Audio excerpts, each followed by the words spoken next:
My name is Erica Spindel. I was born here in Vienna, Austria. This is where my life began. I lived here with my parents and my grandparents on the main street of Maria-Hilfer-Straße, of all places. And but I was a very little girl when I escaped. I was like 5 years old, and there's very little I do remember. I remember my grandparents slightly. My story is really that I had to escape because of Hitler. I was 5 years old, really. I had just started kindergarten, but I had to leave because of my religion. Then my uncle from Switzerland came to Austria, and he said that things are going to become very bad, and he's going to take me over the mountains to Switzerland to be with him and his family. You can't really live in Switzerland, but I was a little girl, so I was taken in his car. At that time, my mother was in Austria with her parents, and my father was taken to concentration camp, when the Kristallnacht happened, but I was no longer there. I lived in Switzerland, and at that point, he was taken to the concentration camps in Dachau and Buchenwald, where he spent 9 months in the concentration camp. My mother was alone with her parents in Vienna, and I was in Switzerland. I lived 1 year with my relatives in Switzerland and had a good life. But my father wanted us to leave Austria, and he wrote letters from the camps to my mother begging her to go to any foreign consulates and try to get a visa or something to immigrate to other countries. And she tried and couldn't do it. And finally she was told to go to Berlin, to the Nazi headquarters, and ask for permission to leave. But they needed to have proof where we're going to and tickets. So my father told her to do this in the letter. I have these letters. No matter where we go, he said he needs to get out of there and we need to escape. So my uncle from Switzerland bought us the sailing tickets going to Shanghai, China. This was the only country in the world at that time that accepted the people. I mean, not even America let you come in. So upon proof of those tickets, they released my father. But he had to leave the country within 2 weeks. He had to pack up and get out, and they'll release him. So he did. He came back to Vienna with my mother, and they packed up a few things, and were getting ready to leave for Shanghai, China. At that time, I wasn't there. So my uncle in Switzerland had to pack me up with a little suitcase and a tag around my neck with I was 5 years old, with my name and address and all, and where I was going to be picked up. I was going to Lyon, France. That's where my parents would meet me. So my uncle spoke to a lady on the platform who was going to Paris, telling her, would she keep an eye on me, because I was alone. To me, this trip was adventurous, exciting, but I was a little scared. All right, so when we arrived in Lyon, I got off the train and my parents come towards me. I no longer spoke German, their language. I learned to speak French. I only recognized my mother. My father was very, very thin from the concentration camp and all. I didn't know who he was.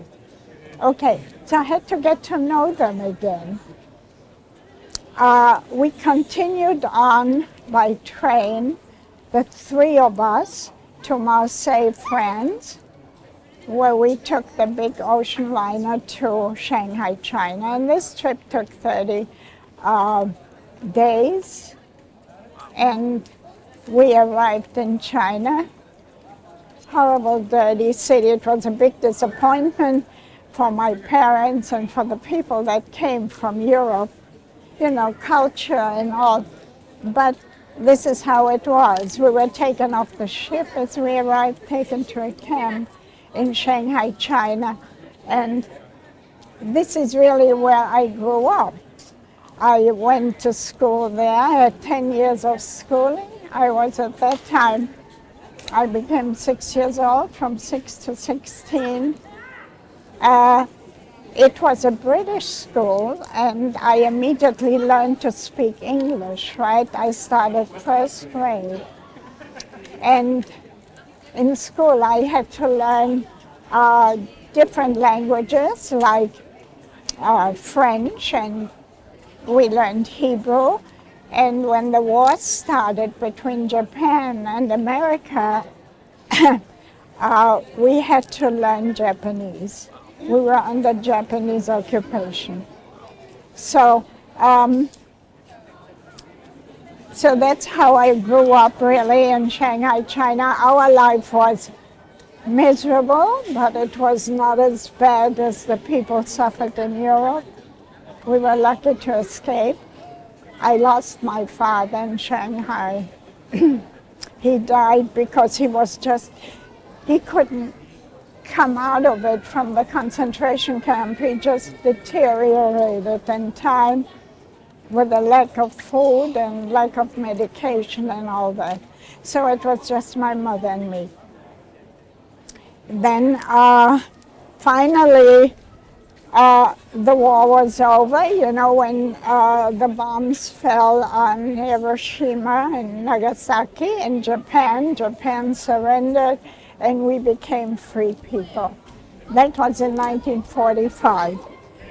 My mother and I moved out of the camp. We got a little room to ourselves in a camp. We lived with many people in one room. So finally, we were living in that Chinese lane for a year,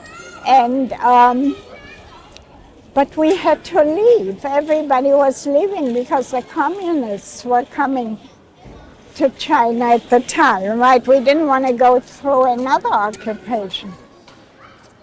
Many people went back to Austria. If you're Austrian, you can come back. Or German, you go back to Germany. You couldn't come to America unless you were born in Germany. The Austrian quota was very bad. Then the state of Palestine became Israel, became independent, right? And that was in 1948, I believe. So they opened up to all the Jewish people. Whoever was willing to come, they can come. We had no other choice, and we went. We finally left January 1st, 1949, on a ship going to Naples, Italy, and from Italy they changed over to a different liner to go to Israel. Now, my mother and I was on that ship, and it made a stop in Naples. It also took a month all around Africa, and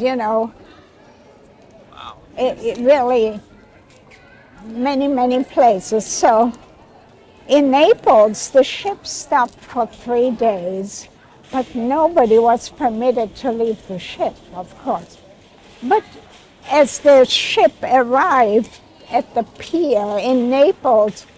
My mother and I were standing on the lower deck, and all of a sudden my mother says to me, "Look, this is Uncle standing here," because the way he took off his hat, she recognized him 10 years later now. The same uncle that brought me to the train came to me 10 years later. So, well, with a lot of negotiations and all that, he was permitted to enter the ship with the Italian police escort and somebody from the consulate. And we were paged to come to the captain's quarter, and then we met him. And we were told that we are not going to Israel, we're going on to Switzerland with my uncle. All right. So it took 3 days in Naples till all the documents, the transit permit to go, and we came to Switzerland. In Switzerland, foreigners are not allowed to work, are not permitted to work, so I was put into my uncle's office, knowing the English language, to be his secretary. My mother was the housekeeper. He didn't have a wife anymore. He had 2 children, and we lived there 3 years. At that time, I was getting older, and we're waiting for the papers to come to the United States. So, but it took 3 years till our quota number was called, and the consulate called us and contacted us. And my mother was delighted to finally be a free person and do it on her own. In the United States, I carried on. I did not want to leave Europe. To me, this was luxury again. I have not seen a bathroom. I have not seen a toilet. I had to learn all these things. And I loved it. I made new friends. I didn't want to leave my friends. But, my mother felt that we have to make a life for ourselves and we need to go. Okay. So we went to the United States 3 years later. I arrived in 1952 in New York with my mother. And we had nothing. We had $100 in our pocket, which my uncle gave his sister to start just something. We had nothing else except a few things, a few clothing with us. So in the United States, we had good friends in New York, and they helped us out in the beginning. Even though my mother came, we were put into a community house where all the refugees arrived, and you could stay there and get food and all this until you can make it on your own. Then I was, 3 days later, I got a job interview in New York, and it was in the Empire State Building, and I was so excited. Here, I come to America and I work in the Empire State Building. Wow, I enjoyed that. And my mother went to look at an apartment which a friend of hers got for her, a smaller 1-bedroom apartment. But she fell on the way and broke a leg and could barely sign the lease. So she could not start to work, and she was 2 months with a cast, and I was working. And I was working in this company for 4.5 years. But in the meantime, my mother got well, and she found a job. And then I was a bookkeeper. I learned bookkeeping. And my mother wanted me out of that job and to become a bookkeeper for somebody else, and I did. And she worked and I worked, and little by little we furnished our apartment. We bought furniture on payments and all. we bought food in the grocery stores, and from one week to the next, we took it on loan, and when we got the paycheck, we paid it off. So, and that's how it really was until a few years later, I found a husband, and we got married, and I lived in the same apartment building. I never left my mother. She was all I had. And the children were born in the meantime. And so we lived in New York really for just about 30 years. By that time we had new friends. I always had to leave my friends, which was difficult, and then I had new friends. And we lived in New York. We visited the children because the children also got married and moved away. My son Stephen and his wife moved to Portland, Oregon. This is where they studied. They became doctors. And my other son was born hard of hearing. He had a difficult time. It was difficult to raise him and all. But he eventually also got married to an Irish girl, and they also have 2 sons. So my children, Stephen and Jenna, have 2 children. I have a grandson, David, a granddaughter, Kara. Now, Kara is my only granddaughter. I couldn't wait until she was born. First I had 5 sons. I had 3 sons, 2 sons, and then I had 3 grandsons.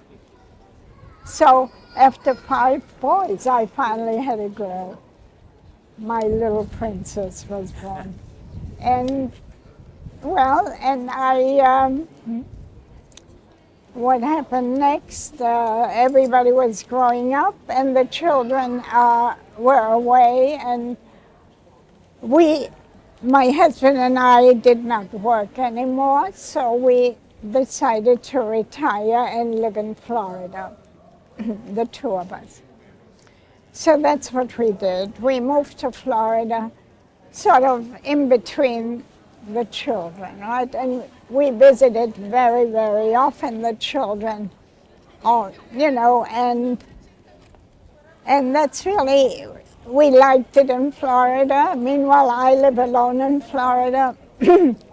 I live there now about 23 years. I lost my husband 8 years ago, and I still live alone in my house, but I don't know for how long because everything's getting too difficult for me. First of all, he's so handsome, and he's such a wonderful person, and whatever he does very, very well. And he has a lot of patience and tolerance, and he's really super special. So for that reason, mainly, I journeyed back to Vienna. I was 11 hours on the plane, all by myself. It was difficult, it was hard. I didn't sleep a minute. So it took me days to adjust to this. But, at my age, people don't travel alone. I won't tell you my age, but you can figure it out. But, but I had to do this for him. I felt, we knew about this already a year. A little over a year. Yeah. And I was so excited all along, but I did not think really that I would be able to do this.